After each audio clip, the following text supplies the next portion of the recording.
Hey, boys and girls, we are here with Bruce Damer, Dimiter Kunnev, and Immutable Andy and Scott and myself. And we are just going to have a conversation.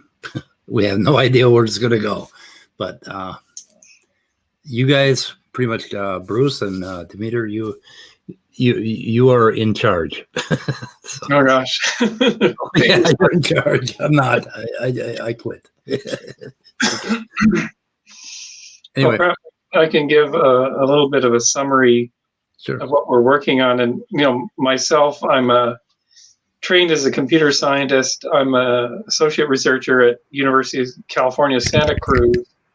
And our department's called Biomolecular Engineering at the school. It's actually where the human genome was sequenced in the public sphere. It's our group.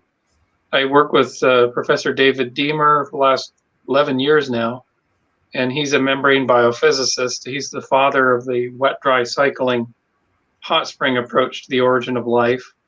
I had developed sort of theoretical models for cycling systems for the origin of life since I got interested in the problem in 1976 when I was 14.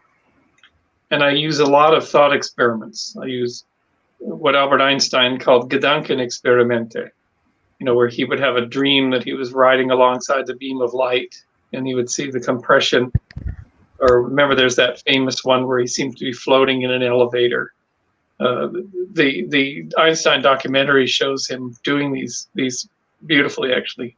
So that's kind of my practice, is to load my skull with stuff, or my whatever conscious field, and get these downloads. And about 10 years ago, I had a download of membranous vesicles forming and opening and forming and opening in a cycling system that was at a hydrothermal vent in the ocean, deep oceans, because that's been what the public are sort of shown as the likely place for life to start, is these hydrothermal vents called white smokers at ridges, which have a lot of chemical energy coming out. So I had this vision of membranous vesicles that would be forming and would somehow attach to the membrane surface and trap and polymerize in a smaller volume, and then would bud off and go through selection. And then I met Dave Dimiter, and he said, a great vision, but the wrong setting. You set this in a land-based hydrothermal hot spring vent environment where you have access to the surface and the air, wet-dry cycling, and he showed me why. And can't form membranous compartments in the deep ocean in salt water. You can't form polymers without dehydration synthesis with the condensation reactions that now enzymes give you. But so I repositioned my model, and then he and I started collaborating. And so he had built this engine in the lab that had 24 vials, would move around, and there'd be a drying station and a wetting station, and they could set a stepper motor, and they could look at basically RNA, usually of AMP and UMP, that they were able to synthesize in up to 150 chain lengths long. I then started to take Dave's work out into the field, and he had worked in Bumpus Hill in Northern California here at Mount Lassen Volcanic Park. So he and I went out there, and for 2 or 3 seasons, we attempted to use humid fumarole gases with plates of lipid plus AMP and UMP, and try to get hydration, dehydration, even on the mineral chips we found at the hydrothermal pool environment. So this was not pools, this was vents of humid air. We've got a very trace amount of RNA. And I realized we have to go to the field. We have to go to an actual spring. So I trucked off to Yellowstone National Park in 2017 and formed, using acidic and alkaline waters, stable compartments. And we were challenged by a very infamous geologist at a meeting in Japan, who usually is the guy that sits in the front of the room and asks the annoying questions. His name is Steve. I won't give you his last name. And at lunch, he said, your system will never work in a hot spring environment because of these things.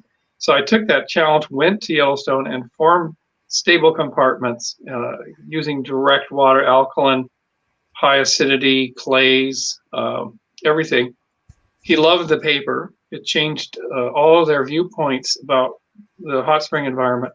And then I said, we need to go a step further, because Dave and I had gone to Australia in 2015 and hooked up with University of New South Wales, Martin van Kranendonk, who is an amazing geologist. And he took us on this grand tour along with a busload of people from Shark Bay, where the living stromatolites, these sort of fossils of the Archean period, are still alive in a saline bay.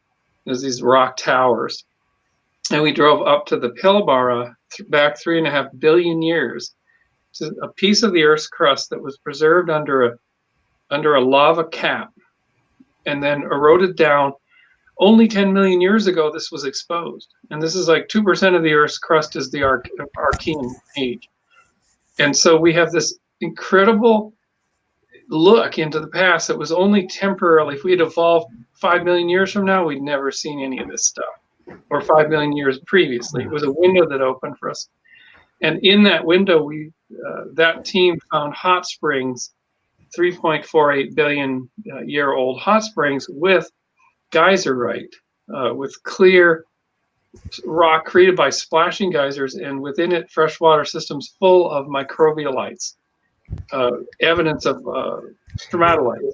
And so we teamed up with them, and that's where the Scientific American cover story came from in 2017.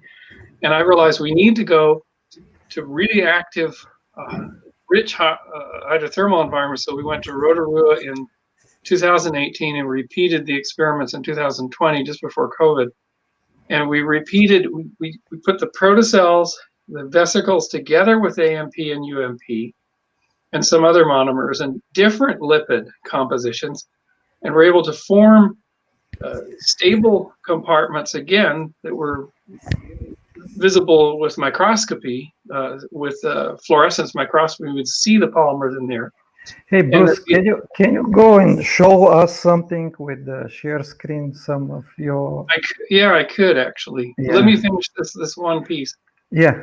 So we brought it all the way to the point where we were making the compartments with long chain RNA synthesized from the monomers in the natural setting, and that's where the colleagues around the world are now taking serious attention to it, or paying attention to it. The Nature article that you guys probably saw in December, our astrobiology hot spring hypothesis article, is the most widely read origin of life hypothesis article actually now in the last 10 years. So there's just huge interest around the world. And what we're now calling for, and it's all in the hypothesis article that you guys so kindly read, section by section by section. I really enjoyed watching your readings. It was a refresher for me as well. We're really kind of providing a blueprint for our community to test or falsify this approach. We have a number of predictions of where to go in the laboratory and in the field, where to test this further. We need to put RNA together. We've since the article we published results that we've self-assembled DNA now. So oligo-T. So Dave invented a technology called nanopore sequencing, which is a product from a company called Oxford Nanopore. It's a little handheld sequencer that uses nanopores. And what we did is wet dry cycle to synthesize a strand of oligo-T and ligated it to a known strand of DNA, and then basically broke them apart and went through the nanopore and it counted the T's. And it was like the sort of, in a way, the shot heard around the world, because now what we've got is a system where DNA can self-assemble in the same conditions as an RNA oligo or something like RNA, at the same time as a peptide can assemble from, say, meteoritic amino acid sources within a compartment whose membranous boundaries come from that same deposition of meteorites and interplanetary dust particles. So we have a plausible environment of the simultaneous one-pot chemistry of all these three major species, starting in a protocellular trillion protocell population that will undergo wet, dry, and moist cycling. The three phases will provide what's called combinatorial selection and start molecular evolution. And our prediction is, and this is where we jump into speculation, is that this system, just like Jerry Joyce's work and Horning and Joyce's work in San Diego, just like Jack Szostak and Bartel's work, Holliger's work on molecular evolution, where they take bare, naked 300 mers of RNA, and they can, through selection and cycling through a column, they can pull out a ribozyme, a functional ribozyme. So what we're challenging our community is say, let's take all that well-established work into the vesicular environment and build new experiments to select for pore formation, for the first metabolic cycles. In an artificial, chemistry, this is not going to be a complete. We'll never know how things worked on the earth, but and if we can go this few more steps, if we can show passive pores, membrane dislocations acting as a stabilizing function, then acting as something to let metabolic solutes in, if we can show a spontaneous energy-driven metabolic cycle, a catalyst, even if we have to, as you guys read in the paper, if we have to make one with synthetic biology, what we've done is to jump the queue over random sequencing to get to function and watch how it grows the protocell populations, makes them more stable. And the last thing I'd like to present, and Dave has sent the experiment we'd like to now put out to the world, which he's been trying to do for the last year in a startup company, which is what he does is he takes, short strand of double-stranded DNA, hits it with hot water, which will melt it apart, strand separation, and template the RNA off the DNA, actually double-stranded DNA, and do that. And what he's been seeing is the pieces coming off. So it's Jack Szostak's idea that natural version of PCR was the first gene expression. So if you have a storage mechanism and you use a flush of hot water, if it's a 60 mer, you can melt it. You can then template and get product off without an enzyme. And so he's come close. And what I've asked him now on our Biota project, let's make that experiment number one and put that out to the world and say, can people reproduce this? Because, it's got good provenance in that we think that somehow gene expression had to come in. We had to go from just phenotype to genotype. This was discussions I had with Freeman Dyson over a couple of years. When do we have to have phenotype or genotype come in? When do we need copies of things? Because we just can't rely on random synthesis getting us very far beyond stable protocell populations. But we need to have a copying mechanism. And what is that going to be? Is it going to be a Stewart-Kaufmann autocatalytic thing? Is it going to be templates? And the last thing I'll bring up, which is the most exciting for us, is beyond the paper. It was hinted at in the paper. I woke up about a month ago with this flash in my brain, and I just saw this massive multilamellar liquid crystal matrix of lipid, all moving because it's always moving, and on it were riders, like riders on freeways, and those were membrane attached polymers and complexes and chimeras and all kinds of things that are moving around. Some of them get bunched up into almost like a lipid raft, And that this highway system forms, of course, when you dry down the pool and the protocells fuse and you get back into the sheet form. And that thing is so immense for its combinatorial power for collisions and encounters. It concentrates everything so that you don't have protocells with stuff floating in the interior and expect anything to happen. It's just not crowded enough. It's not concentrated enough. But on the membrane, it is. And the work at the University of Washington now, they're moving toward peptidal functions on membrane attached polymers. So the proposal we have is that everything changes if you think that everything of importance in the origin of life is attached to membranes and it's membrane to membrane encounters. And as the system dries down, you get less and less water. The water is the leaving group, and it polymerizes and ligates polymers together, and then they bud off in random sets into a new protocell, and they just simply have to stabilize that compartment. That's all they have to do. And then when they come down into the metabolic phase, like moist soils in the spring, that's when you have some water, but you have concentrated solutes in the pond being forced through the membranes because of the gradient, the solute gradient you've got. You have the opportunity to start setting up a metabolic where the real rubber will meet the road. And it's very akin to a meadow drying out. So it's got a lot of like what's happening outside here is a huge number of plant growth. And then they concentrate on seed and spore formation to encapsulate their polymers for the next season in these watertight compartments. And so the same kind of pattern is happening in wet, dry, moist cycling in the pools. It'll be the same sorts of selective pressures. If you want to go forward, you better have your polymer sets replicated in your dried films so that they're available for the next wet cycle, whether it be diurnal dew, a flush from geysers, whatever wet cycle that is, even humidity changes. And then as they're drying down, they're metabolizing. It's a feeding zone, dry again, and it's patterns on life itself. It's like the glove on the hand of life that emerges later. So those are the new ideas, and I'll finish there and let Dimiter come in. I know he's probably got a lot to say here at this point.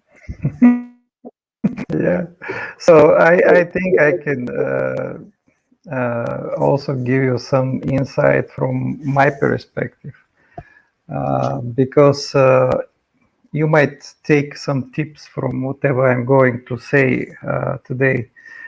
And in the future, when we have correspondence with you. So I would like to say that in science in general, there is two major approaches. I mean, there's many approaches, but in terms of how accurate you can build up your hypothesis. And and basically you, Bruce, and me, representative of two different approaches in one way or another. And those approaches, of course, have to meet somewhere. So one approach is when you build hypotheses, like me, for example, where you have a very straightforward and more direct predictions and exact idea almost exactly what should happen during the process. And that has a disadvantage because what will happen is that, well, your hypothesis might be wrong. And then what? So you have to go again and so on. From another side, if you don't have hypothesis, if everything is just too loose, you might looking and chasing ghosts, and even that you might show something, you might not be able to find it. So it gotta be in the middle. So you should have some ideas what you actually are looking for, but in the same side, you have to be open-minded and just allow that your hypothesis or whatever you are building up might not be exactly accurate, or you may have lots of surprises.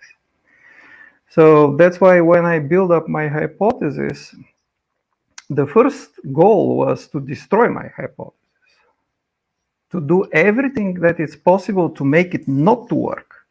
And to find, like a devil's advocate, to find something that will completely destroy it and will say, okay, because of something that will not, my hypothesis will not work at all.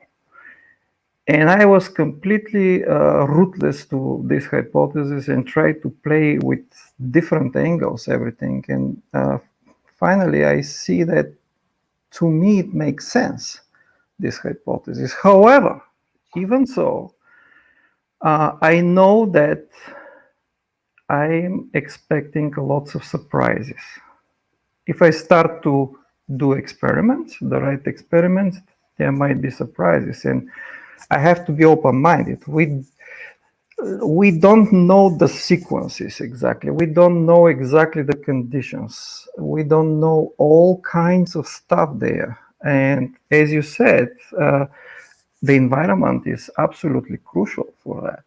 So the hypothesis like yours, which is very important because it's directly from the nature, directly from the field, directly geological approach, it kind of going and touch it exactly what it is. It's like a going back in time.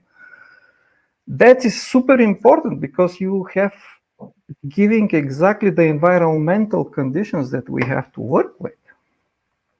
On the contrary, you still have to expect what is happening.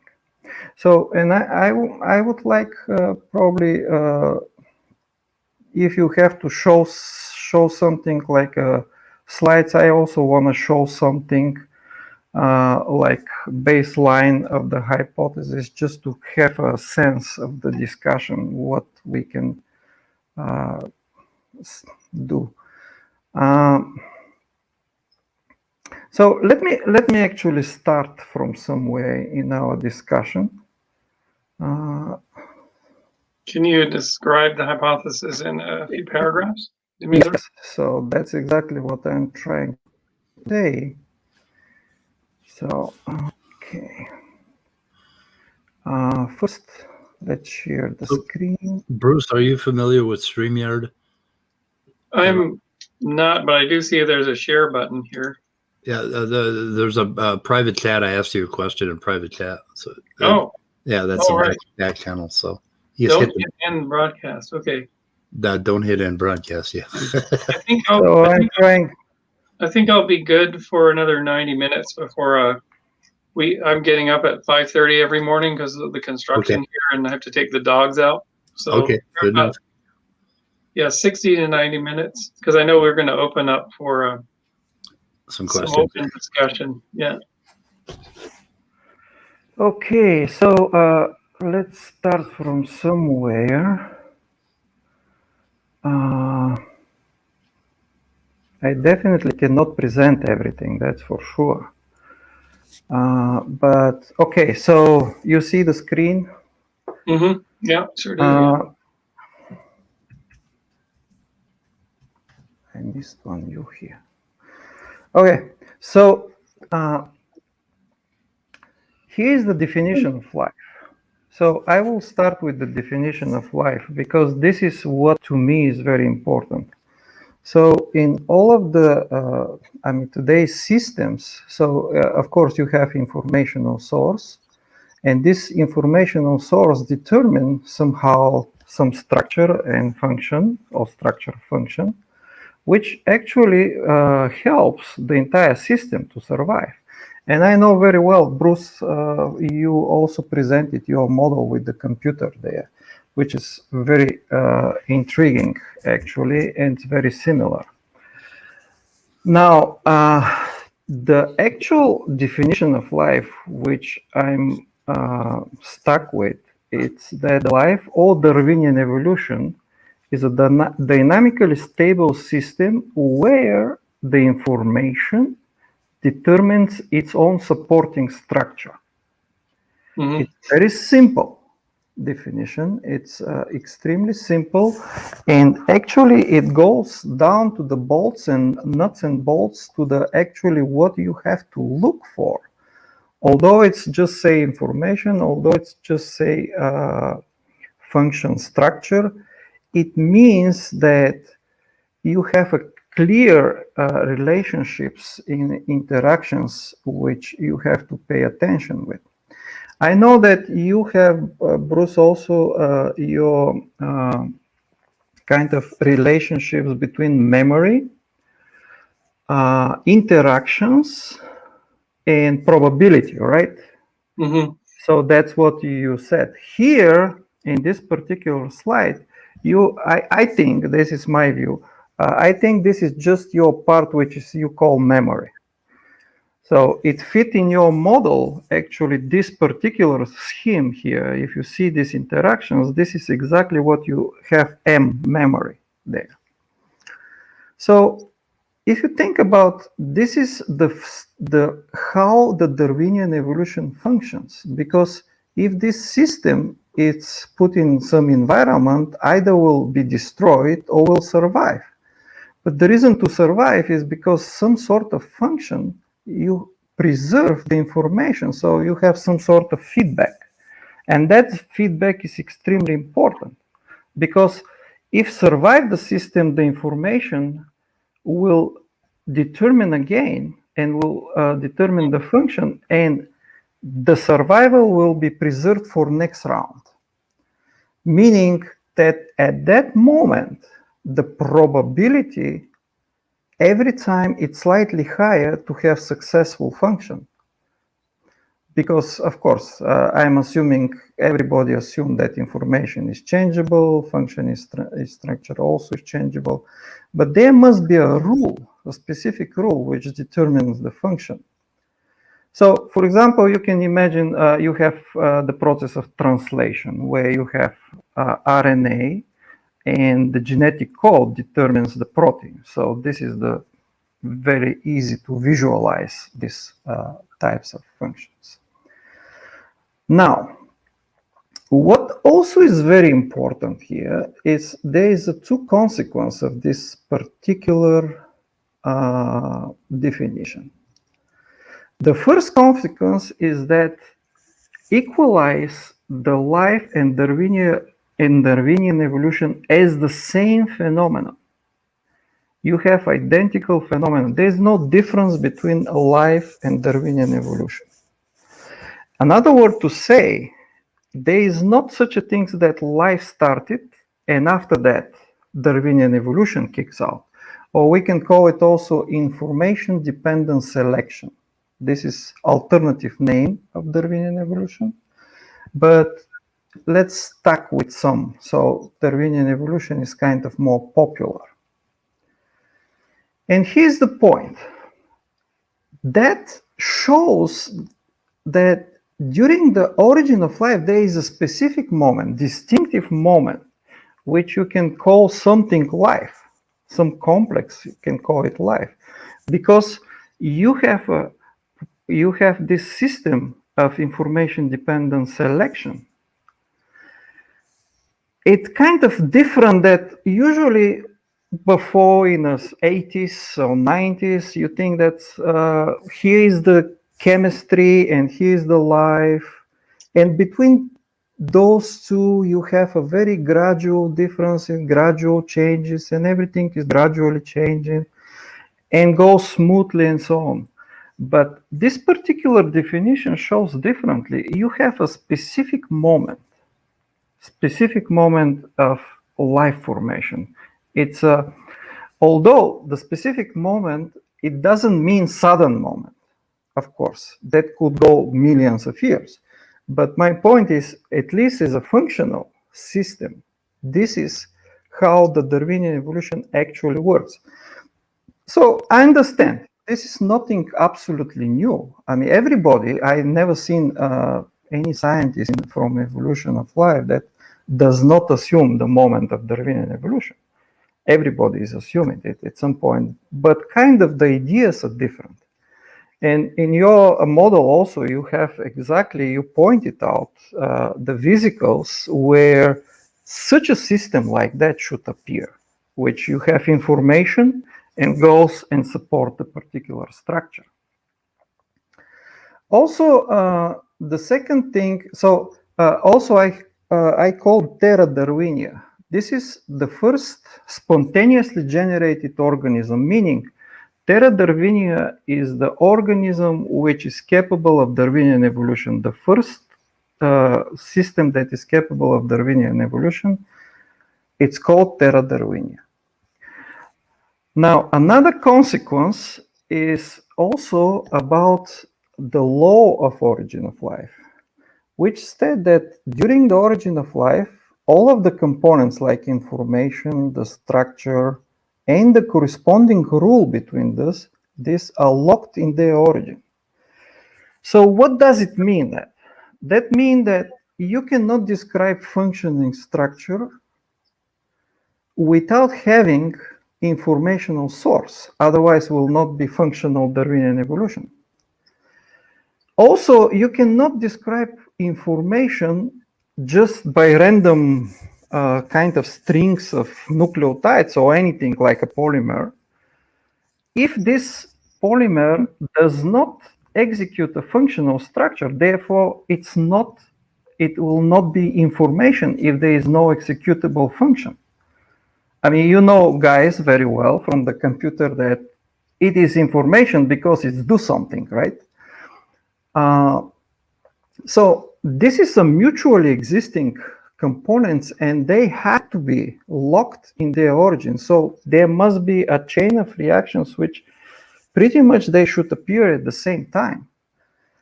It doesn't matter, that doesn't mean it should be very complicated, as I'm going to show you just a few seconds after that. But it's very important to follow this law, because you cannot just start describing information without starting talking about structure or the rule between those, how it's formed. And that's also extremely important. So how that could happen? What is the actual system that could happen? I will very briefly describe something. And then I think we'll yeah. Should we open up the discussion in about 10 more minutes or so, guys? Is that the idea? So we're each doing about 25 minutes. Yeah. Okay. Do I have time? Okay. Yeah. Speed. Go ahead. So shall I go or just? Yeah. Go. Yeah, go ahead. You're good. Okay. So let's describe some of the concepts which might function, and this is actually so. For example, if you have just RNA, short RNA, not necessary to be long, which Bruce very clearly shows that it's quite feasible, and it's possible in a physical conditions also to happen. So in a high temperature, of course, they will be melted, and everybody's done PCR, so we know exactly what does it mean. So this different kind of straight lines shows RNA, and once you chill down the temperature, of course, they will hybridize, and that's a kind of natural. However, also in the environment there is amino acids, so it's quite natural some of the RNA also to be amino acylated. Therefore, if it's amino acylated, just because of the hybridization dependent reasons, sometimes the end of the RNA might go in a very close proximity.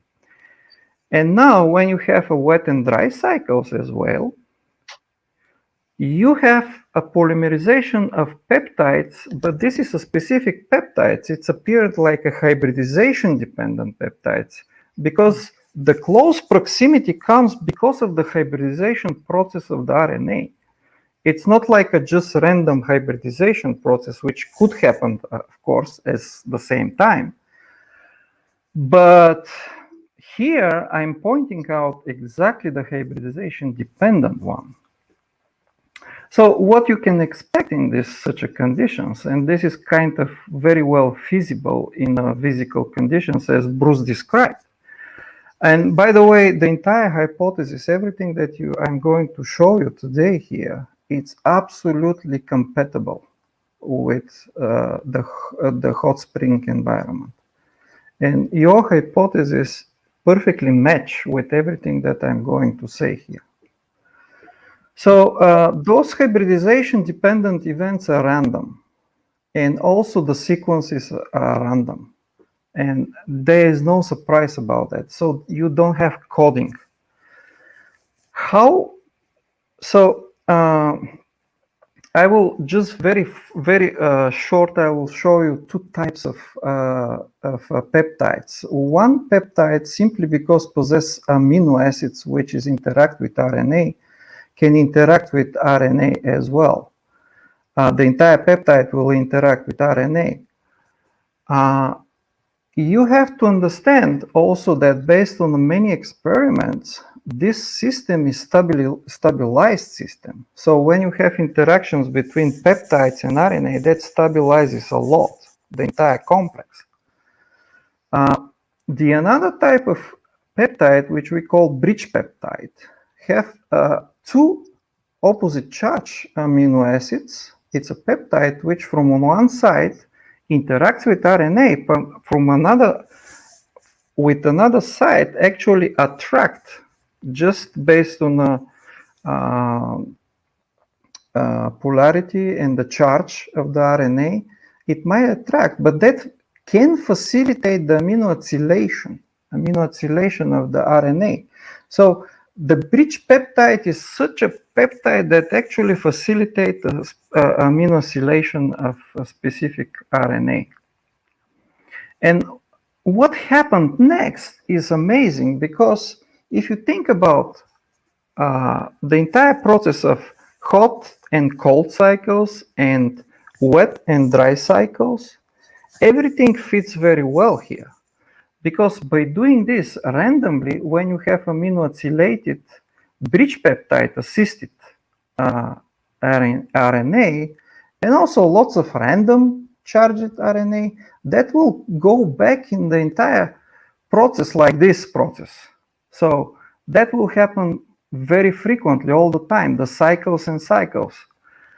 However, once in a while, by this cycling, you will produce again by chance bridge peptide, which will increase and will feed back, will increase the chance for amino acylation of another tRNA. And this will circle, and because the probability of such an amino acylated RNA, which is charged by bridge peptide, increase, that will increase also the production of bridge peptide. It's happened like a circle. It's like a propelling system. When you have hot cycles, cold cycles, wet cycles, dry cycles, all of that happen. So the wet and dry cycles helps for polymerization of the process, and hot and cold cycles helps for the process of melting of RNA and reshuffle again the entire system, like here. So that's how actually non-coded system, I mean, some amino acid which is not coded could start to be coded. And that's the beauty of this hypothesis, because it shows how completely non-coded peptides can start slowly but surely to become coded.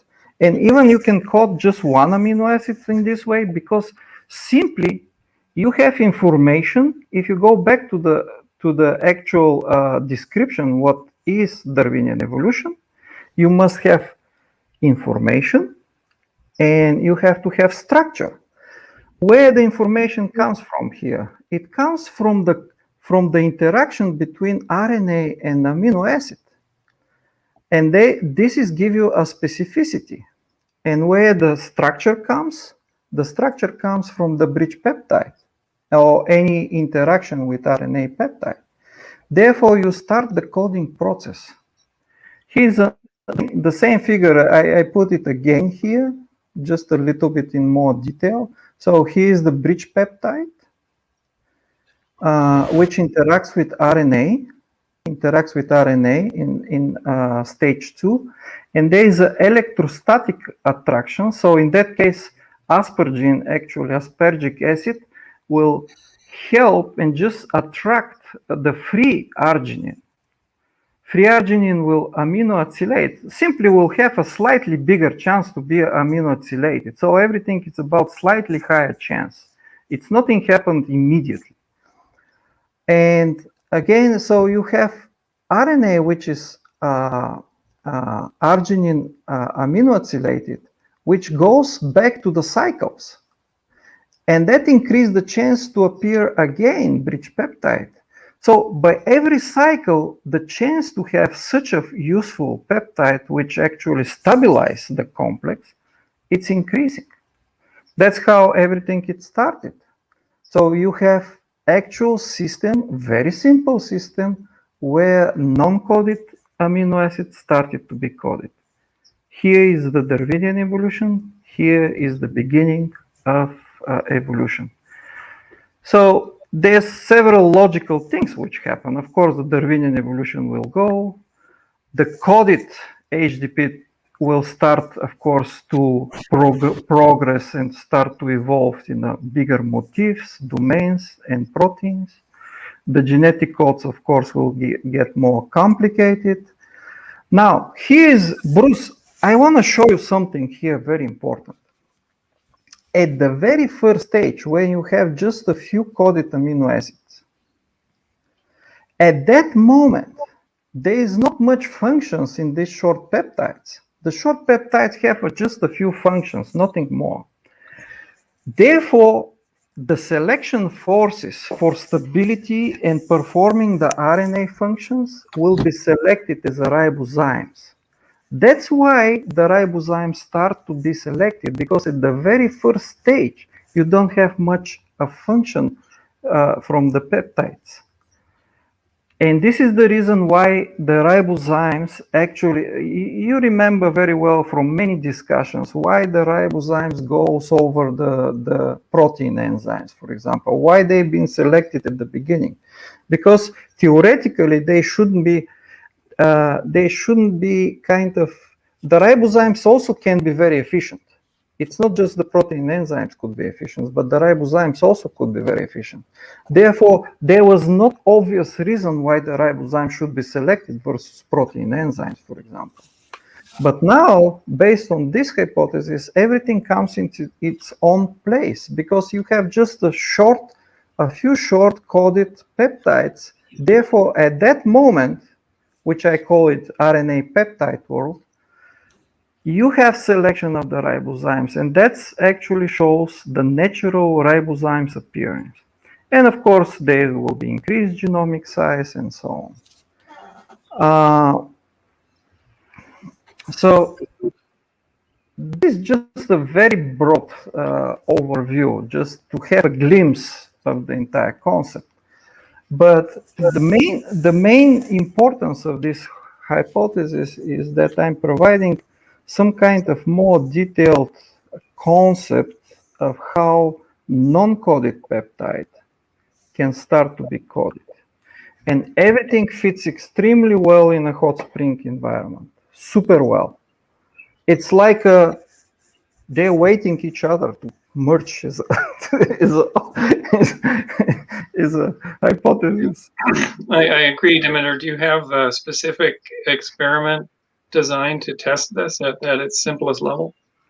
Yes. So I have an experiment design, and right now, currently, because I'm working with my colleague in Bulgaria, this is the laboratory that I can do such experiments. I cannot do it here in America, because here in America, I'm working on a totally different field of molecular biology, like developmental biology and stem cell research I'm doing now.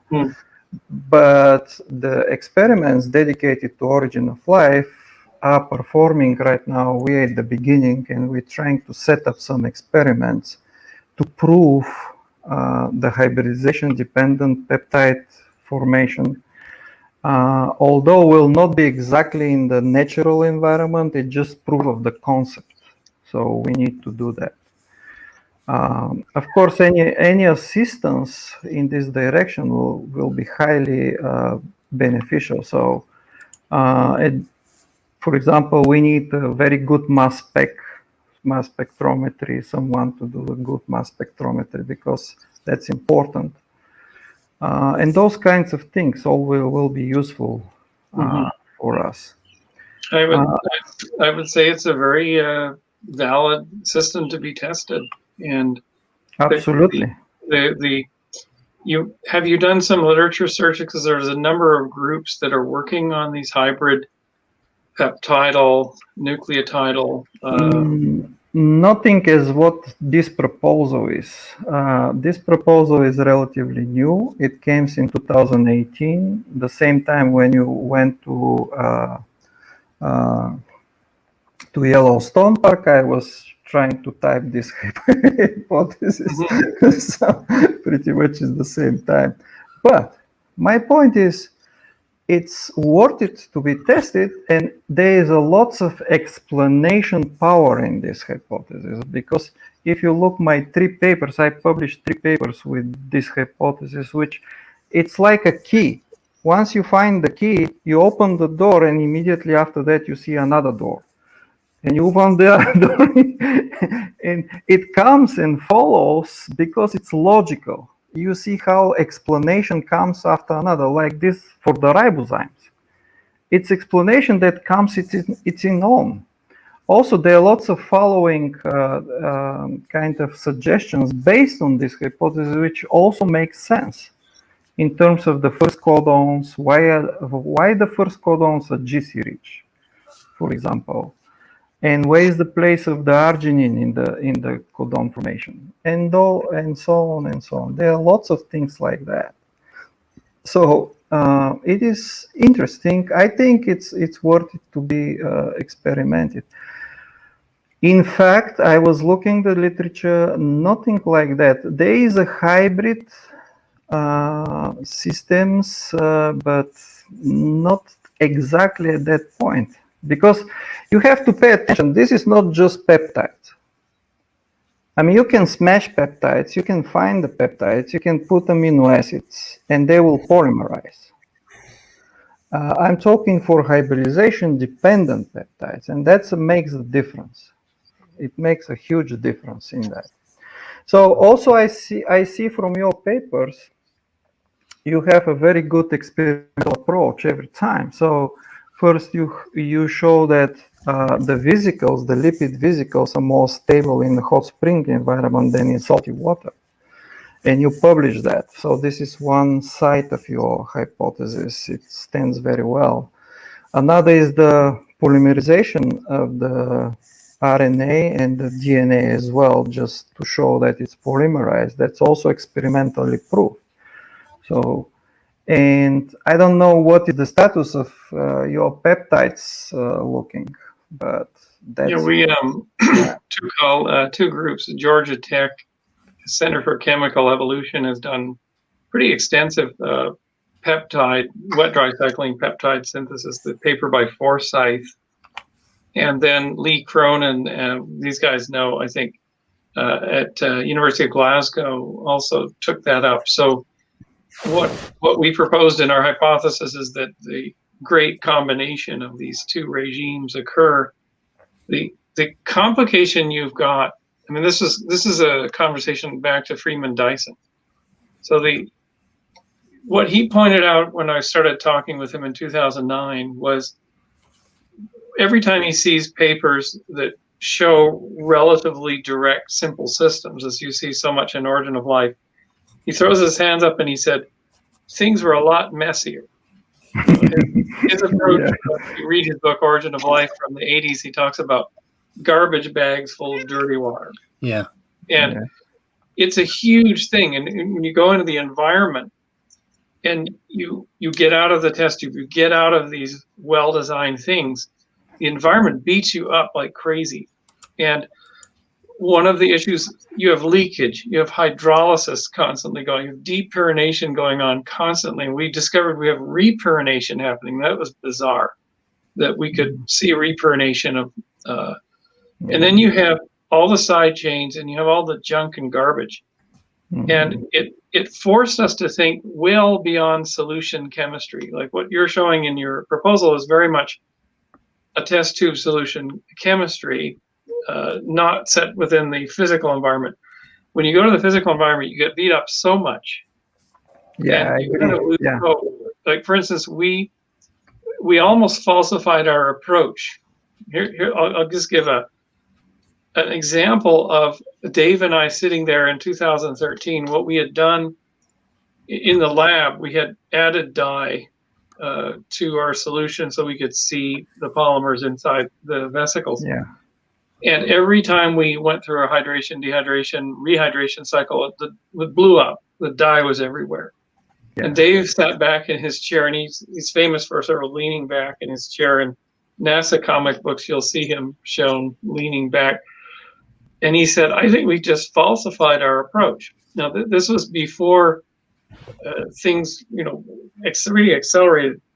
I said, "Why?" He said, "Because as the system is drying down, concentration's going up 100-fold, and that we introduced a solute that created osmotic stress, and it blew the system up. So as soon as it was rehydrated, everything just exploded." Yeah. So what tells us that in any kind of a little pool on the early Earth with 100-fold osmotic, these divalent cations increasing, that isn't going to blow our system up. And then him being one of the great membrane biophysicists alive, and we believe he is, he worked it out. I just watched him sort of working it out, because we've got fatty acid membranes, which are very, very fragile. They're very leaky. Mhm.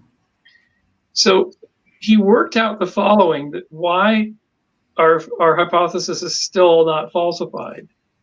It's that, and this is astonishing. So amphiphilic molecules are these little things with tails and heads, and Yeah. they come in and they make these affinities. They're not ionically bonded. They're just like rippling in this membranous structure. It's an affinity. There's van der Waals forces and all kinds of things. And all we've got to deal with is fatty acid membranes, which are very leaky, which helps you.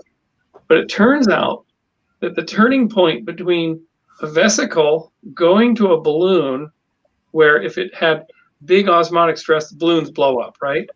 And going into a sheet, when they merge and they go into the sheet, just before the osmotic stress would blow the system up, they go into a lamellar form, which can take 100 times more stress. Yeah. And Dave and I just sat there and said, "Oh my God, it's the properties of amphiphiles that turn just at the right moment, just merging at the right moment to prevent the system from a runaway destruction." And it's probably why we're here. If amphiphiles had if meteoritic amphiphiles had slightly different properties, they couldn't do this trick. So what I'm pointing out, Dimiter, is that at earliest possible moment, and this is a statement we made in our hypothesis, that to go beyond paper proposals and conjecture and go and just slam it against the wall and try anything. And this has been Dave's philosophy since the 80s. And man, I mean, I tell you, it's going from my simplistic view that I needed hot, cold. All I needed was hot, cold, and hitting reality. And 10 years later, we have this enormous proposal that is testable in hundreds of different ways, because, as you pointed out, we went to the field and we got complex. And Freeman, one of the last things Freeman's said was, just factor in everything. Don't leave anything out. Factor in everything in the environment. Don't. And so by going to the hot springs, we're still simplifying. We're using a millipore filter on the water that's coming in. It's directly out of that hot spring that we're putting in the vials, but the vials themselves the reagents are not sitting in the hot spring, because they would diffuse and we would lose our reagents. So what we did last year, and this is sort of edging closer and closer and closer, is they took a pillow basalt from the Pilbara, which is 3.5 million years old, and they carved wells in it, and we did directly in the mineral pillow basalt, which would have been one of the rocks closest to the time of origin of life, these basalts. It's the real stuff in a way. And so a little closer, and then we took mica sheets and we did it, and then we used an AFM to image the mica sheets, and it was just covered with all kinds of contaminants. But what they saw were they saw fibrils everywhere and circles of circularized RNA, and that's a new result too. Yeah. And all I'm suggesting is, I love your ideas. I'm not able to evaluate them because I don't have the chemistry training. I have some. Dave Deemer would be able to evaluate them much more solidly. But I've seen hundreds of papers of these kinds of good theoretical ideas, but they really don't carry much weight in the community until they've been subject to testing. That's why your research is very valuable, because you are in the field, and after all, that's very important. The assumption for this model, what I created, first, it's a model, meaning I will surprise once I start to do experiments, that's for sure. And I will be surprised when I go to more natural environment. But I also, the assumption that I always stated, especially in the first paper, 2018, that there should be and must be compartmentalization for that process. There's no other way. And what the best compartmentalization that you suggested, these physical systems. And there is lots of microenvironments that can help a lot. From the point of view of the definition of life that I showed you and the structure of Darwinian evolution, your system, and you pointed as well, your system at some point must go through exactly such an informational dependent selection. There is no other way. That's simply no other way. What I'd like to also suggest, because I think we've been an hour in, and all these kind gentlemen have spent all this time. Okay. Yeah. What I just suggest is a good starting point, which you've just put us in, the definition of life. So, our community, the NASA community, had a workshop about 20 years ago where they came up with sort of a working definition, and it corresponds to what you're talking about, a system capable of Darwinian selection and evolution. What we're working on now for astrobiology for the journal is a new article, which it's not a definition of life, but a definition of an origin of life hypothesis in the full abstract.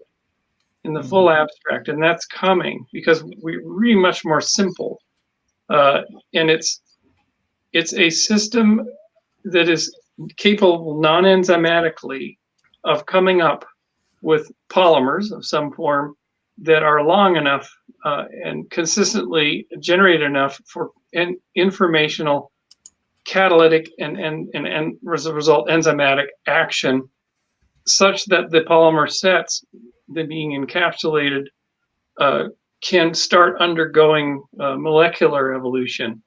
So that's a general. So we've fielded that term for now 4 years. We started in astrobiology science in 2017, and that was in the hypothesis as well. But it's a definition of, if you're working on origin of life, because we see so many fanciful proposals for crystals or all kinds of mechanisms that make no sense. And so it's really any system that can make the polymers. And this is what's come up again and again with our colleagues in the Vent hypothesis community. I was at a group in the UK presenting our results, and one of the students asked, why are polymers important at the origin of life? And I sort of took me aback because I realized they're not studying biology. I mean, they're geochemists interested in mineral interactions and things like this, but they don't even think in terms of polymers. And you smile, exactly, right? Yeah, exactly. So, and the head of their lab said to the group, this is all of the graduate students, he said, well, our system can't get to polymers, the Vent system. Exactly. Yeah. And I said to the group, I said, you can't get to, there's no polymers, there's no path to life. You're doing really interesting geochemistry, but this is not, and in our community, what's been happening is they'll put panels up where they're now having the hot spring or the land-based scenario and then the ocean-based scenario. And Dave and I just wrote a long piece to a group that wants to have an online conference where they have this either or thing. And we said, look, they're not even the same thing. Our vent colleagues are just trying to show the fixing of carbon and making of really small organic precursors in a disequilibrium at the vent. That they're not anywhere close to monomers. They can't get capsulation and they can't get to polymers. They're working on a tiny problem over here, whereas the land-based scenarios, whether it be Jack Shostak's hot cold lakes, there's groups looking at meteor impact lakes with hot springs flowing in, and of course we're in the volcanic hot spring. We have full proposals all the way up to protocells and polymeric evolution proposed for these settings, and it may be that the land settings trade off with each other. But our colleagues in the ocean setting, because they had no working definition for what an origin of life hypothesis should be, just assumed they were working on an origin of life. But in this meeting in the UK, it was clear that they were not even working on the problem itself. Yeah, exactly. That's what I say all the time. You have to know what actually you're looking for. That's why so I said you have a specific parameters for Darwinian evolution, interactions, and you know that you have to set that. And this hybridization dependent peptides are actually polymers with RNA. So yeah. Let's Mike and you guys are probably champing at the bit. Well, we've got our we got some questions from chat for you, Bruce. Do you want to get to those? Oh yeah. Okay. Were hot springs in the past similar to those in hot springs today? Yellowstone is very unique compared to thermal vents like those found in Japan. Yeah, that's actually a really good question. So because Yellowstone it's basically a dome with cracks on it on a huge magma plume, right? That's the system. Iceland and Hawaii are volcanic. So Yellowstone, I mean, it's kind of semi-volcanic, but it really isn't. It's not actively volcanic all the time like the Big Island, Hawaii, or Iceland. So it's a different system. And yet again, in Japan, you of course have volcanism in Japan. New Zealand is the one we tend to work with a lot because New Zealand is a weird thing. New Zealand, people don't realize this, but New Zealand is its own continent, this tiny little country, because it sits on this enormous plate. And when the Kiwis, a few years ago, there was a report in the government of the geology that said, actually, New Zealand's larger than Australia. And of course, that was going over very well with them. Because if you take the ocean away, you've got this immense plate called New Zealandia. And in the middle of it is volcanic hotspots that are coming up. And New Zealand is like a protocontinent, like the early Earth, where there would have been large volcanic archipelagos everywhere, a little bit like Kamchatka. But these environments make Yellowstone maybe comparatively more modern. So the crust the hydrothermal systems are going through a modern granitic kind of lighter weight crustal continental material rather than these raw volcanic environments. So you're absolutely right. You're not going to get the same chemistries. And in fact, Mars is where we see the analogs. So at Gusev Crater at Columbia Hills, we see a very active volcanic environment. We see opaline silica at the surface that the Spirit rover found. And we see an analog about 3.7, the estimate, 3.7 billion years old on Mars, which was, all planets are volcanically very, very active, all rocky terrestrial worlds. The old concept that the Earth was a complete water world with no land masses has gone long by the wayside.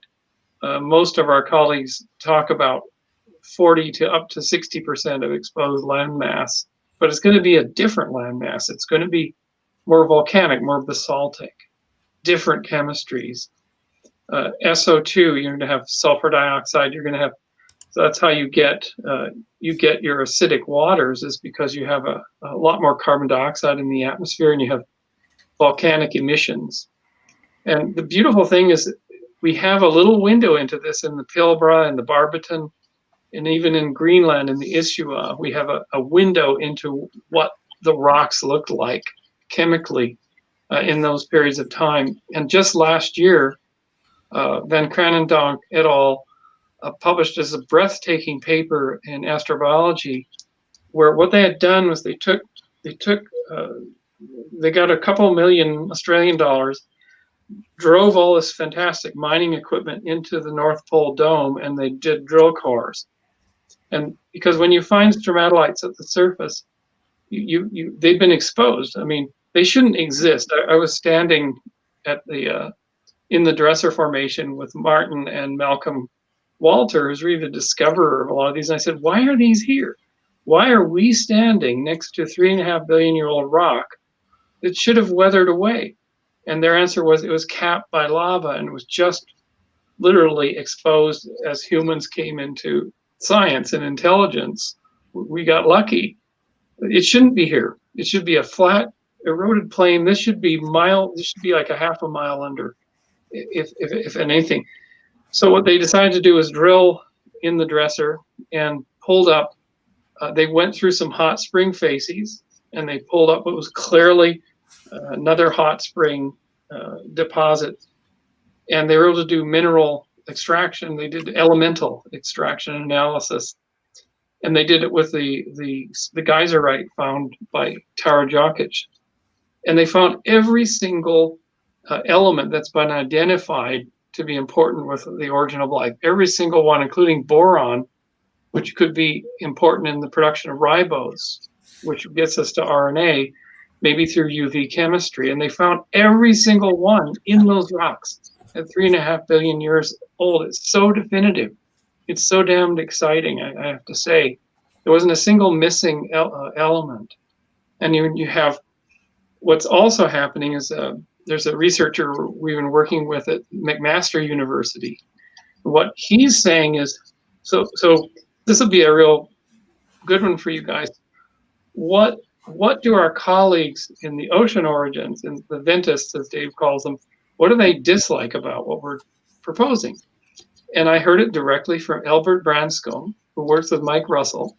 And he said, what we hate about this, and this is Nick Lane has also told me the same thing, your meteor delivery story of getting all your organics all preformed nice and whatever just doesn't fly with us. It's dirty, it's full of rocky material and crap and everything, and you're expecting to get that separated out in pure form like an Aldrich catalog, order of some compound.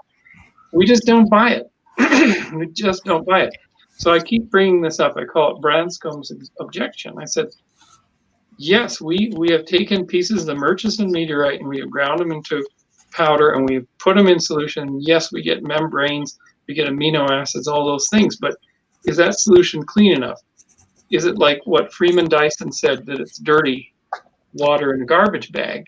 Can our chemistry even work there? Now, and it's an open question that could be subject to much experimentation. And then comes Ben Pierce, young student. His papers have won awards as an undergraduate. He's won a major scholarship, which is wonderful. He's going to go from McMaster to Johns Hopkins. And his thing is, I want to solve this problem because I want to show that the atmosphere itself was biogenic. The atmosphere with photochemistry, radiation chemistry as well, had all the quantum pathways it needed if it was dense. Say after a big impact, the atmosphere is just full of material. It becomes biogenic. It starts to do formose reactions. It starts to make the compounds. And why do we know this? Because Titan does it today. Titan is this massive, hazy, thicker than our atmosphere. It's, thicker in terms of, and it's a moon. It's a moon in the outer solar system, but it is producing almost Aldrich catalog like pure organics by the gigaton onto the surface, like rain and little depositions all the time. And so what he wants to do is show that the early Earth's atmosphere was biogenic as well, plausibly, so that the delivery of nucleobases and sugars and fatty acids was supplemented on a massive scale by an active chemical atmosphere that was generating this material by the gigaton to the surface. And he's devoting his career to doing this. So we're in a moving target here because we don't know what the atmosphere looked like. And the rocks at 3.5 billion years ago, it's after the large bombardment events. There was sort of a late veneer, but the big bombardments are back at 4 billion years ago or 3.8 billion years ago. So we have just barely a window into that period. But it's so doggone exciting. There's so many young people entering the field trying to fill these gaps. And the fact that we're now working with geologists, we're working with people who can read the rock record, and that has never been the case from Oparian, to Miller Urey. It's always been guys in white lab coats doing stuff in glassware. Now that's changing. We've got Amity University in Mumbai, India, running field seasons in Ladakh. We've got University of Auckland running in Rotorua. We've got the geologists in Australia. We've got people working in the field now, and big space missions depended on these results. And so the field of David was hey Bruce, is it David was involved in a decision where to the rover will land, the Perseverance will land in Mars? Dave wasn't. I was on the Columbia Hills team, so we had 5 workshops, and I was in the last 2 workshops presenting the argument to go back to Columbia Hills, where we found the opaline silica, where we found the ancient Yellowstone, because that silica would be very good at biopreservation. A paper was published about a year ago by Alex Longo, and this is an interesting story. Then I will truly shut up because there's more questions coming. Alex Longo was 13 years old and got fascinated with spirit and opportunity as I think he was 10-year-old. And by the age of 15 or 16, he was invited to be at the NASA site selection workshop, I think the second one. By the 3rd workshop, he was on the Columbia Hills team. Mm-hmm. And he's like going from junior high to senior high. I met him at the 3rd workshop, and we sat down and cooked stuff up with Steve Ruff, who's the head of the team we were on. And he graduated high school and started going to college. And his first year of college, I said, Alex, let's do a paper. You want to do a peer-reviewed paper? And he's a freshman. And I said, I'll be second author and I'll be behind you. And he got it rejected 3 times. It took a year, complete rejection, and then he got better. And I watched his mind working and how he got better and better and faster and faster and faster and faster. And we had come up with this really cool idea at the 3rd landing site workshop was if life started around the surface hydrothermal environment on Mars in the Noachian, say about 4 billion years ago, which is plausible because it's got heat and energy and sources, it's going to be one of those places the chemistry can work. And then Mars started to dry down. It started to lose its atmosphere, went to perchlorate soils, went to high UV exposure. And by the Hesperian, by 3.2 billion years ago, it is totally sterilizing at the surface. By 3, it's done. It's baked. But these bubbling hot springs are still going. So if life started and lives in there, it's protected locally, and it can escape through the plumbing of the hot spring into the rock, which is where we would expect to find any extant life on Mars. And European ExoMars has a 2-meter drill to try to get down to some of those regions.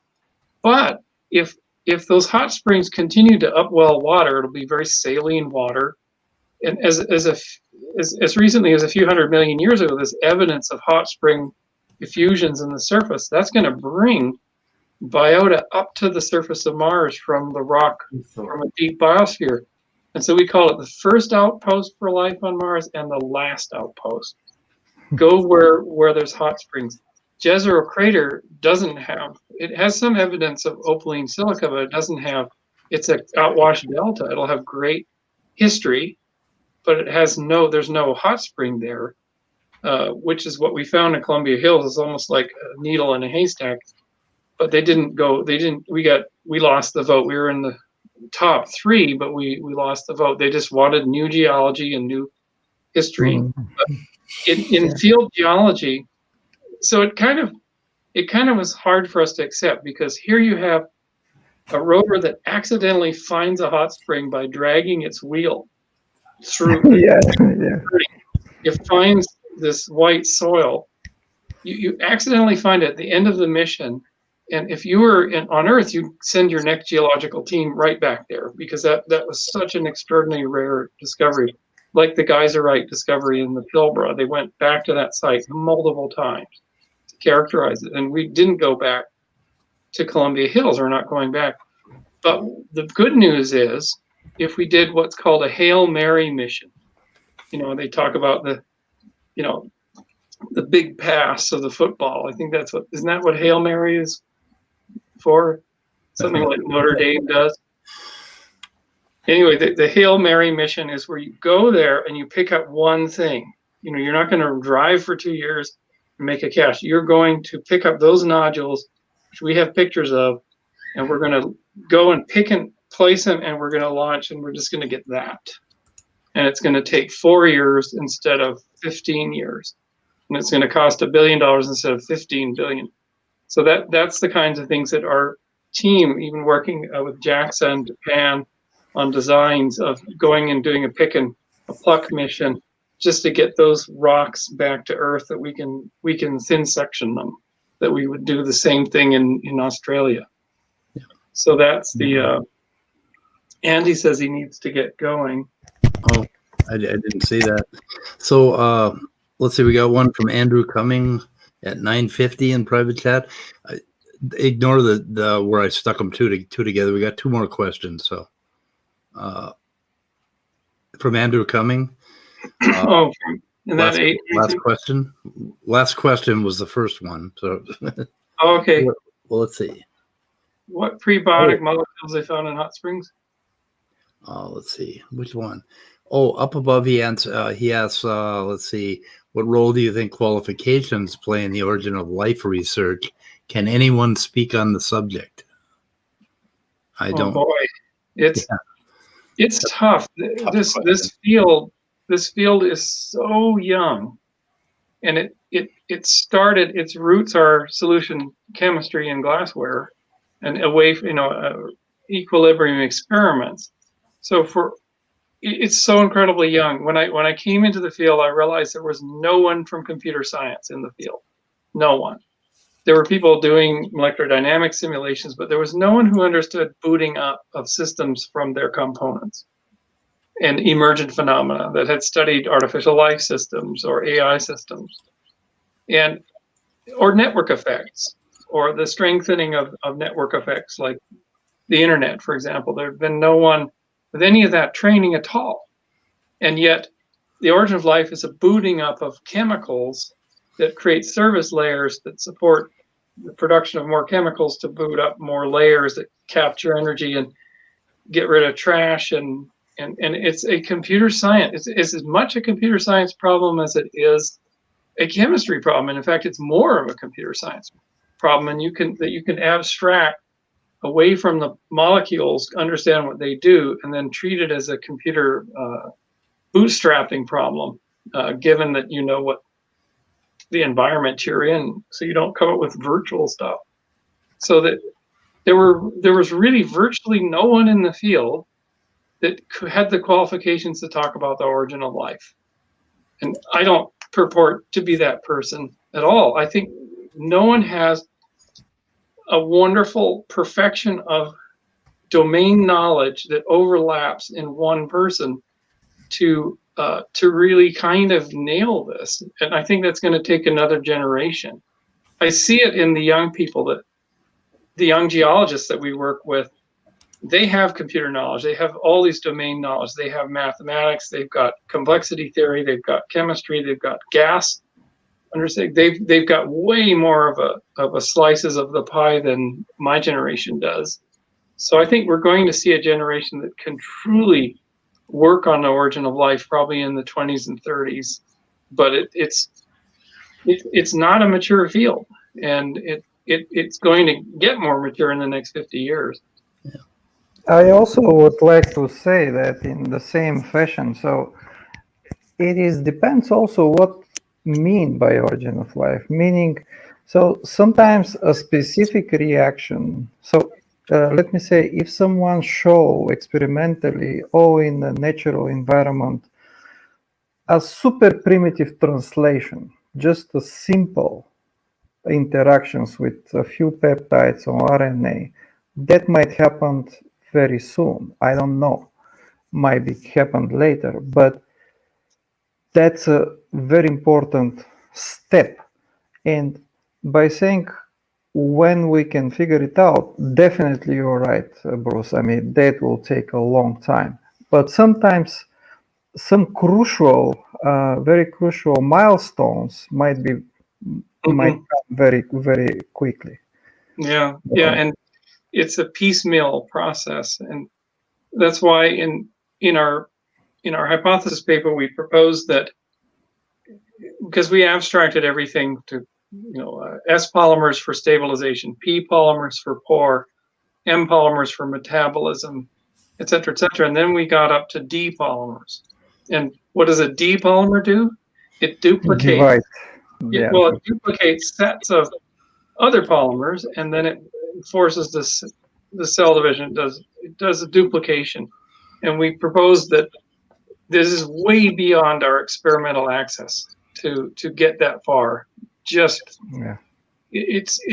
So I think in this century, I propose the following: a combination of the S progenote, the synthetic bio progenote, which is masses of protocells that are cycling, and some de novo elements where you're doing random sequences and you're injecting the system with things that are going to do things that are predictable, like making templates of things or capturing energy or providing a building block. It's some artful combination of that will make a series of protocells that, when they come together and they share all that material, because it's all horizontally shared into the matrix, it's stable.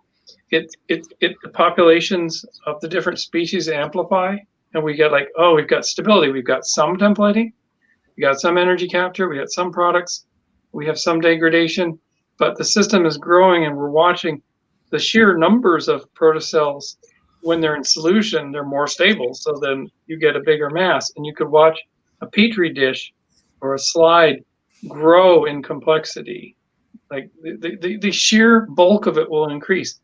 And then what you could do is hit it with UV to try to break a bunch of bonds and stress it in some way, or hit it with a temperature change or some kind of a thing while it was in the moist phase, and try to kill it, try to kill those chemical circuits. And those chemical circuits would get all screwed up, and the system would shrink. It would be fewer protocells that had enough oomph. There was fewer polymers. You knocked a whole bunch of them out, like a knockdown function.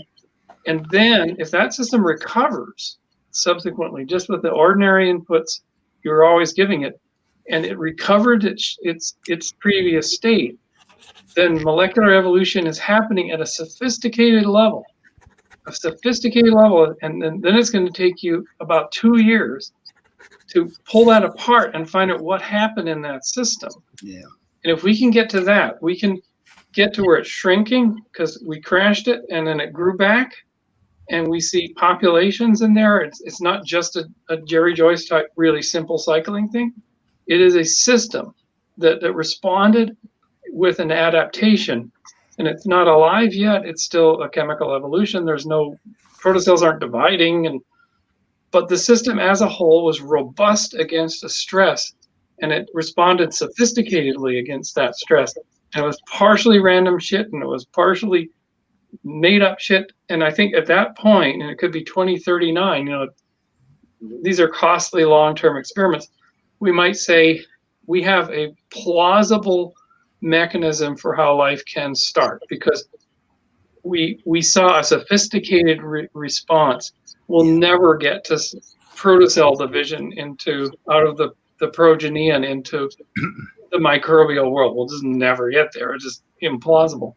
Yeah, that's. I just want to add additionally to what you just said. I mean, in fact, if the system cannot evolve, cannot grow, cannot become more complicated if there is no informational selection. And once you have this informational selection, you can explain a lot, at least a lot. So that is the moment. That is the trick. To appear those. So otherwise, everything will be the same probable events every time. We got 4 more questions, but that last one was a good segue for the last question from Erica, or Gets It Gibbon. She has a wonderful channel, by the way. I'm so curious, does Dr. Damer, think we'll crack the origin of life in his lifetime? I think it's a very good question. Because this is not like physics, where you can, Albert Einstein was so lucky to have a crew that was willing to go and sail a steamship into the Atlantic and set up cameras and to shoot the total solar eclipse, to see the bending of starlight, as predicted, because that could be a definitive proof of what he was talking about, the curvature of space. We don't have it so simple. We really don't.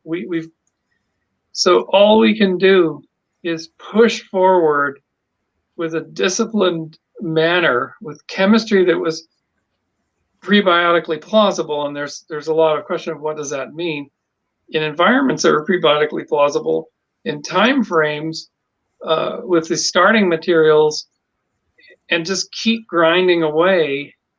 And if we see molecular evolution, it's called chemical evolution, kicking up in the system, and we see adaptation, we can't say that's how life started. We can't say that we've cracked the code. What we can say is, wow, if the planet had these components and this input and these amounts of variations in pool pH and temperature, because you may need to flow between pools to have products from one pool come to another, we can do thought experiments that are very compelling, that we are on a track that, apart from going to an exoplanet, we're active.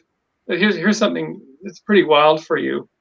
The Earth as it was then, was originable, i.e., if life started on the Earth, and Dave's come up with a term called urable, it may not have been habitable by life that was coming in. So if you had an advanced microbe from some other planet deposited on the Earth 4.2 billion years ago, it would probably just be completely destroyed. Yeah. So urability, where life can begin in those conditions, doesn't imply habitability. And Earth today, if Earth today wasn't maintained by all those feedback systems and atmospheric, and it would be uninhabitable. Earth is already in the place where Mars was some time ago. Earth would be dry, and Earth would have, because life has extended the habitability of the planet way beyond its. So life couldn't start on Earth today if you took all the life off and said, just have the conditions go to equilibrium as a planet there with no life on it. It couldn't start here. So planets move in and out of these cones constantly, and life changes where the needle is constantly. So it's such a complex problem, but I have hope that in my lifetime, at least the generation of postdocs that we're now working with will move the bar substantially. And we're setting up an organization, a nonprofit called Biota, which will appear at biota.org.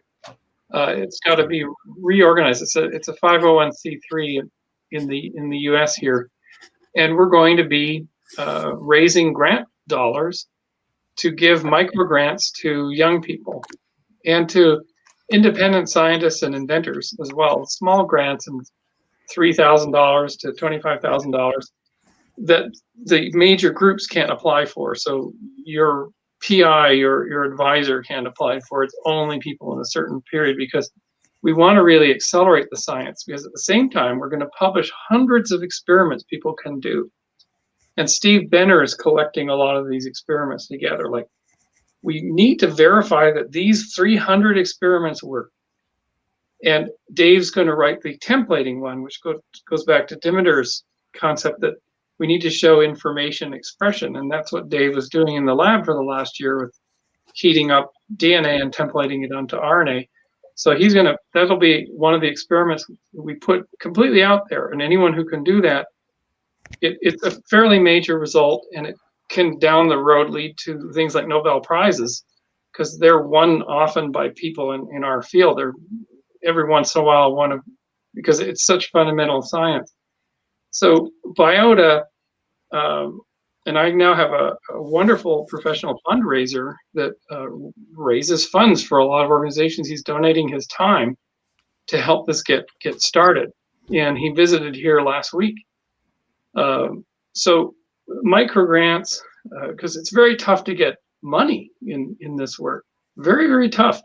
So NASA's NASA Astrobiology Institute went away, and Templeton is no longer funding the area, and you've still got Simon's Foundation, but you've got a real scarcity of funds.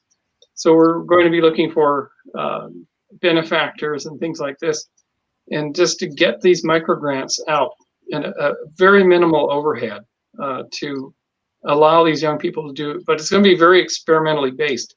And instead of having this will be a little controversial, but instead of having general categories like granting agencies have a category, it said prebiotic chemistry. And I know because I serve on review boards for NASA when these proposals come to NASA, and it's very broad, general, like planetary surface impact chemistry, boom, or atmospheric chemistry, and they're just very broad. We're not going to do that. We're going to literally post experiments with a kind of a price tag on them that we know that we need to do. I mean, Steve Benner will have worked them out.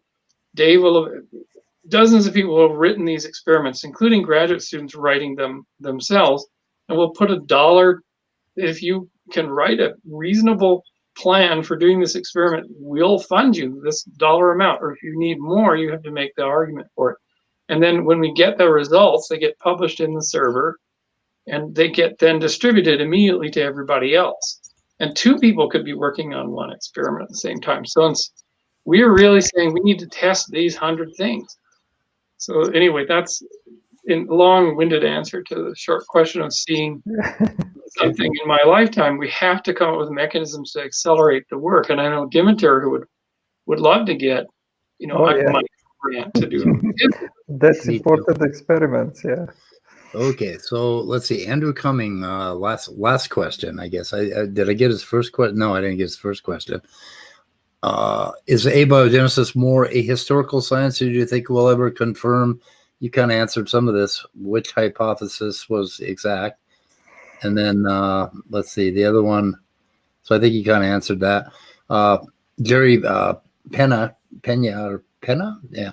I wonder what prebiotic molecules you found in hot springs. Well, have we found any like extant in? Well, none of them are prebiotic because everything in a hot spring is broken down.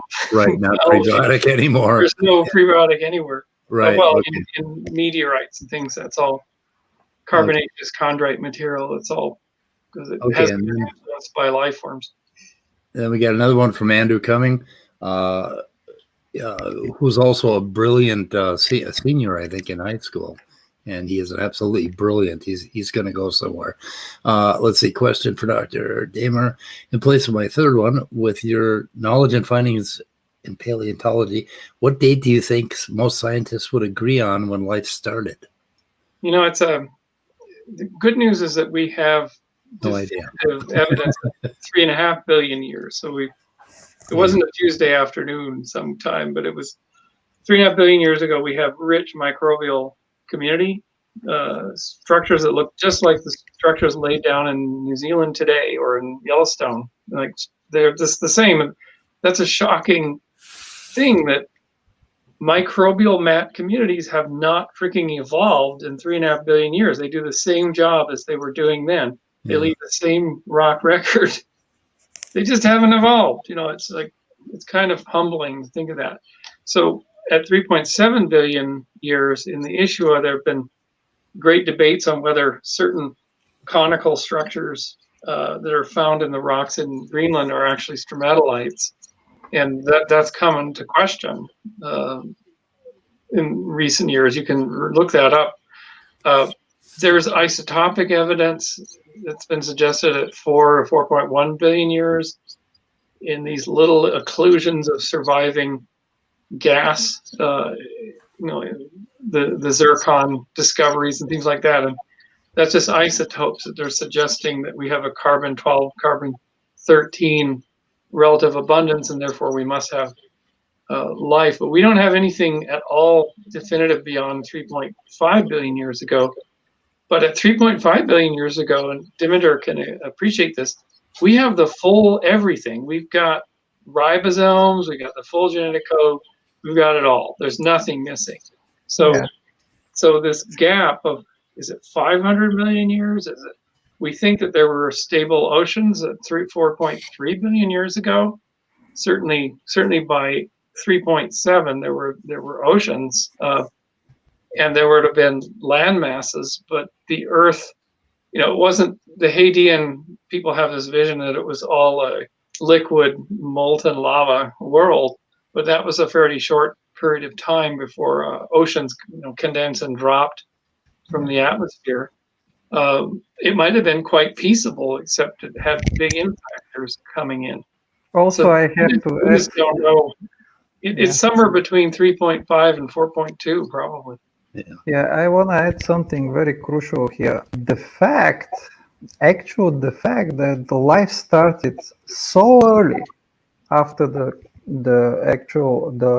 Earth chilled down, that means that whatever it's happened, it's highly probable.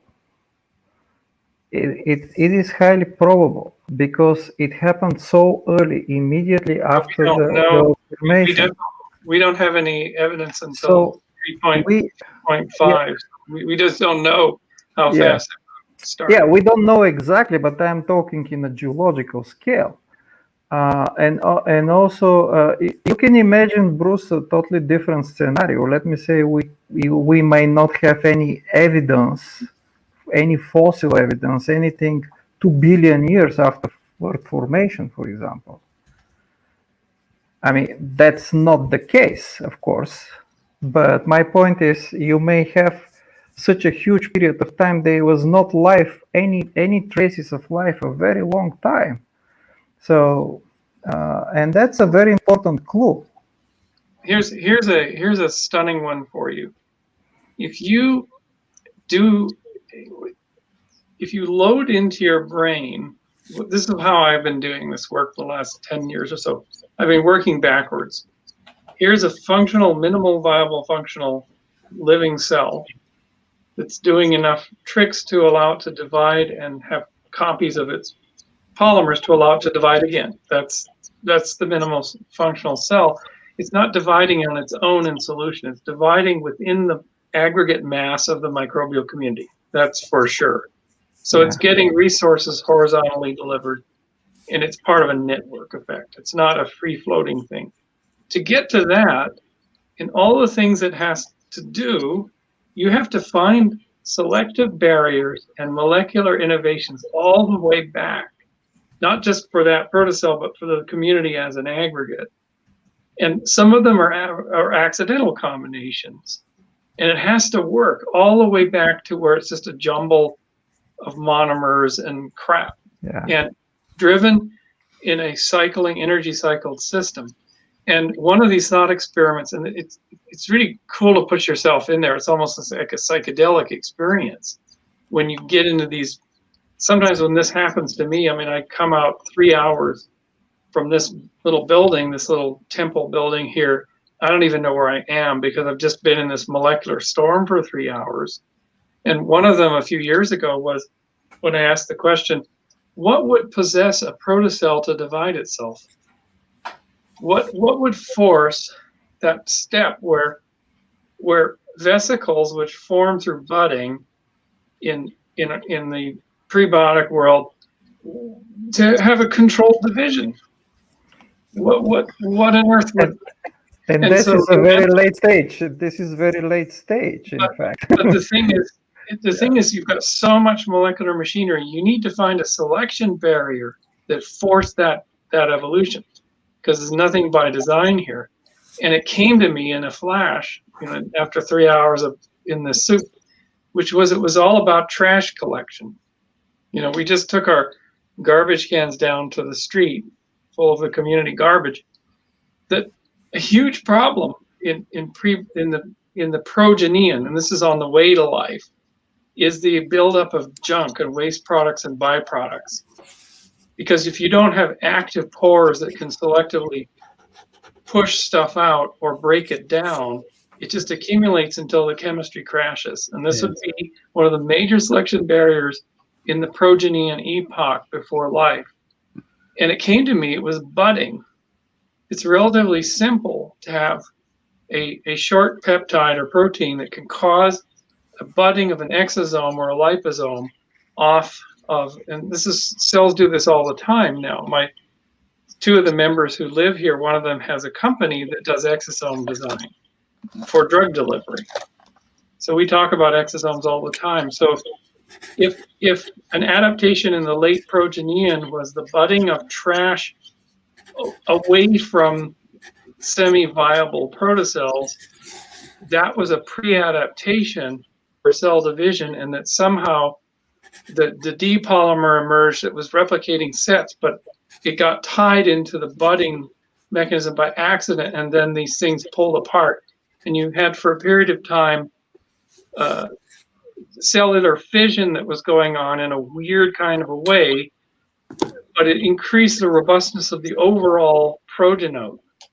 And this was a late adaptation, just as the ribosome added the cofactor really late that had pulled the mRNA through directionally. Weird things like this. But what it does point out is you need a vast combinatorial space to explore for having this proto-life world pilot its way through solution driven entirely by the force of numbers and energy and selection barriers. Nothing else is going to work. And I think that my proposal to the astrobiology community is that life is not that easy to get started. Getting from these flaccid, flabby, passively assembled protocells to actively self-maintaining systems that can survive on solar energy is not a given. And it's a hard one. It's as large a chasm to be crossed as the chasm from single cells to eukaryotes. I believe it's that hard. And but nobody's really ever gone into that space and tried to map it. I think it's hard to get life started. And the conditions are, like for Earth, I mean, they were extraordinary. We had potentially, you had to have the whole computational engine running to cross this chasm. So that's my prediction. It's not necessarily easy for microbial life to get going. Oh no, I mean, trials and errors. Maybe life arise and die many times at the beginning. So, do we have any? I think we covered our questions pretty much. I might have missed one, but I think they were all wrapped together. So I think we're pretty good on that. But I have a new idea every week, and last week and this week it's been intermediate filaments. And the early intermediate filaments. And you mentioned that in the which can structure cells basically, and could even be the division for your budding, your budding process, that sort of thing. But I've been looking at the structures of them, and it's just fascinating to look at the composition. And some of these things, like placans, are just full of serine. just serine. And I'm like, why? and they go way back, way prior to. I mean, obviously, intermediate filaments and things like that are necessary for multicellularity, but they came from somewhere far, far, far before that. And it's so anyway, that's my thing this week. Every week I have something new. So, well, here's one for you, which is, it doesn't even matter. So say you have a peptide that forms, it's quite long. It attaches to one end of a flimsy protocell, and then it wraps itself around on the inside. And this is Roy Black's work at University of Washington. okay. And it forms a cytoskeletal skeleton. Yeah. On a completely random, they can be dipeptides and tripeptides. Right. And suddenly you've got this prototypical cytoskeletal function that is keeping that fatty acid vesicle from blowing itself up. So that against flocculation. So that's the stress that they're using. But it's an amazing. So chromatin and eventually tubulin and all these things are maybe very old. Maybe structural stability, which we're predicting, was first. And that doesn't require genes. It doesn't require information. It just requires structural things that make things more. It doesn't require templating or anything. That's why the S polymer is so easy to get to. Yeah. Well, they need to be coded anyway. So anything it's pre-Darwinian selection that works and amplifies the system. There's no information at all. Yep. Yeah. There's a relationship, the relationship between the membrane and that polymer, but the polymer sequence can be anything. Yeah. Yeah. I was really fascinated with that talk on networks today, on basically network formation, and I can't remember which one it is. I have to go back and find it. That was the thing that's my big thing, is finding that network. And you mentioned the pathway. There's got to be that searching through that complex pathway of possibilities, and I think that works all through. I got a cat. All through evolution. This I keep saying, the cell is a big puddle of mud. It's full of stuff, and it's full of stuff. A lot of stuff is working and forming networks, and other stuff, forms dead ends. And we have, this constant evolution of basically pathways, that are forming. And so there was a talk today, and it really got me inspired, but I couldn't find the guy's papers. But when the North Cell Conference, when are they going to put all the videos out? They definitely are running the recording, and I think it's a volunteer network. So we'll see when they can get it chopped up and put out. But they're thrilled. This was a conference that usually had about 15 to 20 people that would go to Greece, to Athens, and places like that. Now you have like hundreds of people. It's like, I wrote to Sohan saying, congratulations. You guys have shown what can be done, and they have presenters from Africa and places where these young people don't have access to a lot of institutions. It was great. The pandemic taught us some new tricks. Yes, it did. Which I think are going to be useful. A lot of people just can't fly to Scotland or wherever, It's just I'm kind of done. In 2019, I had 22 trips. In 2020, it was going to burn me completely to a crisp. And I made a trip to London a few years ago, and when I got there, I was trying to figure out how I could move to London so I didn't have to fly back. You're right. Because it was that painful. So, it's a horrible trip. Anyway, so Dimiter, Scott, you got anything you want to add or say? No, other than I appreciate Dr. Damer taking the time, especially since he has an early morning. It's great to have read those papers and then understand 3 out of 4 of everything you said. So I think I'm learning. I think I'm starting to get it.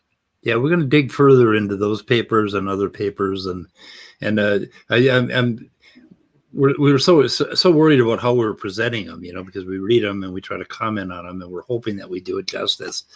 But digging deeply into papers, rather than we deal with these creationists who just cherry pick a quote. We read the whole paper. No, you guys did a magnificent job. I know, Scott, you were having you were stumbling over some of the words, but you did really great. You Yeah. know, when you didn't think you were throwing it back to the speed of sound here. Yeah, those words. I think it's kind of a sick mind that makes up all those words like that. I love them. Yeah, I mean, some of those sentences. I mean, we worked on that paper for 2 years. The first version was rejected in 2016, and then we restarted in 2017, 2018, and there was a special issue on Hot Springs, which is a perfect example, opportunity, with 30 other colleagues. And so Dave and I worked. Not only did we work on it for 2 years, like I worked on it every day for 2 years. In the summer of 2019, I sent it out to 40 colleagues for extensive external reviews. We got really good reviews in the spring of 2019, but I said, this is not enough. I want to, because we've mentioned so many of our other colleagues' work, I want to make sure that we're actually referencing the stuff they want us to reference. Yeah. Because we just assume, oh, it's Zach Adams has done blah, blah, blah, and this is the paper that they always cite, so we'll just cite. That's kind of lazy. So I actually personally connected with Zach and send him the pair, like, here's where we're talking about your work. Are we getting it right? And we even sent it to our competitors. We sent it to the vent proponents and said, here's our critique of your proposal. Are we getting this right, or are we way off? And so it went through about 40 different peer reviews, and in this beautiful, it wasn't a grinding process. It was, we learned so much about our colleagues' work, and they sent us improvements to the language and quotes, and the paper got richer and richer and richer. And by the time we sent it back to Sherry Cady, the paper was like 5 times more relevant, and it was stacked on so many people's work, and they felt included. And they felt well cited. So what I've decided to do, every 4 or 5 years, I'm going to write the next version of this, and we're going to include all the new science. It'll be version 2 of the hot spring hypothesis. Cool. We're going to show the things that were falsified and not shown, and we're going to show the new changes. And we were wrong here, and we missed this, and just every 4 or 5 years, do another edition of the very same thing. I mean, in my hypothesis, for example, the wet and dry cycles, I was wondered before that. So when I said, okay, so how this polymer will occur, how it's possible to have a peptide bond immediately when you have close proximity, I started to read, and actually I found the wet and dry cycles from your paper. So it was exactly what I was looking for. So it came. So I cited all of you very frequently. Thank you. Should we go to sleep, guys? Yeah, I think we're at exactly 2 hours, which is wonderful. And I guess this has all been recorded too, right? Yeah, it's all. In fact, it's live on YouTube right now, so you can. You should be able to find it. YouTube sometimes takes a few hours to find it, but it'll be there. So anyway, and we had. You can post it, Bruce. You can post it in your site as well. So I'd love to. And we need to talk more about Ram Dass and philosophy. Right. That would be very. That'd be a whole. And if you guys are interested, Saturday at 3 o'clock, 2 o'clock on Clubhouse, and 3 o'clock on Zoom we're doing the Terence McKenna Terence Day thing. Talk about his life. Do you have a link, or can you send me a link? Or I'll just put it right in here. The whole announcement. We just decided to do it this morning. Okay. And sign up soon, because I only have a capacity of 100 in my personal Zoom account. We have a guy here that's always Kafai. He's always talking about Terence McKenna and the heroic dose of mushrooms that he likes to recommend to people. But we fight with him all the time. Oh, wait a minute. This didn't put any links in here. Stripped out the links. Huh. Let's see. That's crazy. Well, I'll email it to you. Okay. But anyway, we talk about complexity and novelty and stuff like that back in the day, and just kept working on it.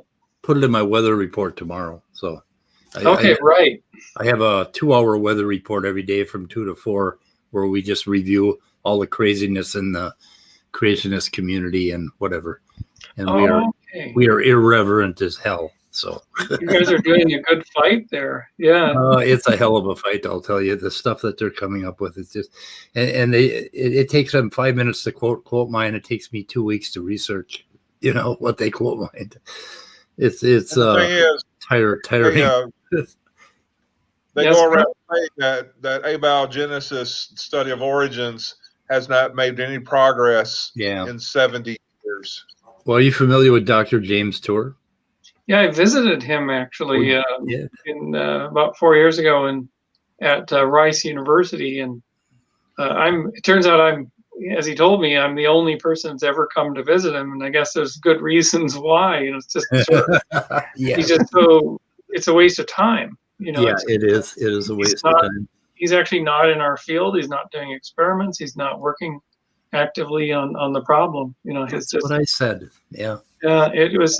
In fact, in his office, he didn't realize what he was doing because the friend who brought me there was on the board of regents for Rice and on the Natural History Museum. He's a fairly major Houston lawyer, is a friend of mine, and James Tour was getting personally offensive. So he's saying very, very personally offensive things. I've done legal deposition work, and so it doesn't faze me.